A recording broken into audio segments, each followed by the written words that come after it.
খলিফা ইবনে ওমর রাদিয়াল্লাহু তাআলা আনহু এর ন্যায় বিচার ও শাসনামলের বিস্তার। ইসলামের দ্বিতীয় খলিফা ছিলেন হজরত ওমর ইবনে খাত্তাব রাদিয়াল্লাহু তাআলা আনহু।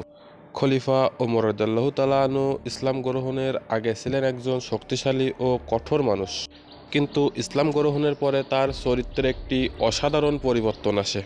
তিনি অত্যন্ত ন্যায়বিচারী এবং মজবুত নেতৃত্বের অধিকারী ছিলেন।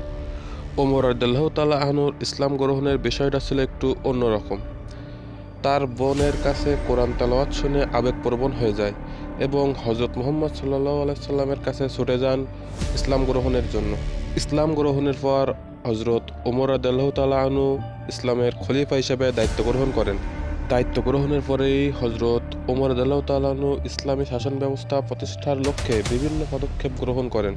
তিনি সর্বদা সাধারণ মানুষের জন্য ন্যায় বিচার নিশ্চিত করতেন এবং প্রজাদের কল্যাণে নিজেকে উৎসর্গ করে দিতেন। খলিফা ওমর রাদিয়াল্লাহু তাআলা আনহুর বিপ্লবী ও উন্নয়নমূলক কাজ। খলিফা ওমর রাদিয়াল্লাহু তাআলা আনহু জনকল্যাণমূলক কাজের জন্য বিখ্যাত ছিলেন। তিনি বাইতুল মাল, জনতহবিল প্রতিষ্ঠা করেন, পুলিশ ব্যবস্থা চালু করেন এবং রাস্তা, পানি ও খাদ্য ব্যবস্থাপনার উন্নয়ন করেন। ওমর রাদিয়াল্লাহু তাআলা আনহুর ইসলামের বিস্তার ও সাম্রাজ্যের প্রসার। তার শাসনামলে ইসলামের প্রসার ছিল বিশাল অঞ্চল জুড়ে। মিশর, সিরিয়া, ইরাক ও পারস্য পর্যন্ত ইসলামের বিস্তৃতি হয়। তার নেতৃত্বে ইসলামী সেনাবাহিনী ঐক্যবদ্ধভাবে ইসলামী সাম্রাজ্যকে নতুন উচ্চতায় নিয়ে যায়। খলিফা ওমর রাদিয়াল্লাহু তাআলা আনহু নিজে অত্যন্ত সহজ জীবনযাপন করতেন এবং প্রজাদের জীবনে অনুপ্রেরণা হয়ে উঠেছিলেন।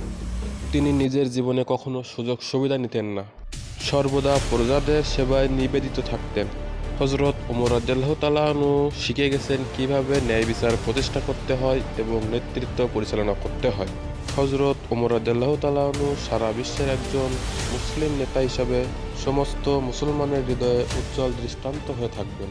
পরিশেষে বলবো, গল্পটি যদি ভালো লেগে থাকে তাহলে অবশ্যই ভিডিওটিতে একটি লাইক করবেন এবং চ্যানেলটি সাবস্ক্রাইব করে রাখবেন।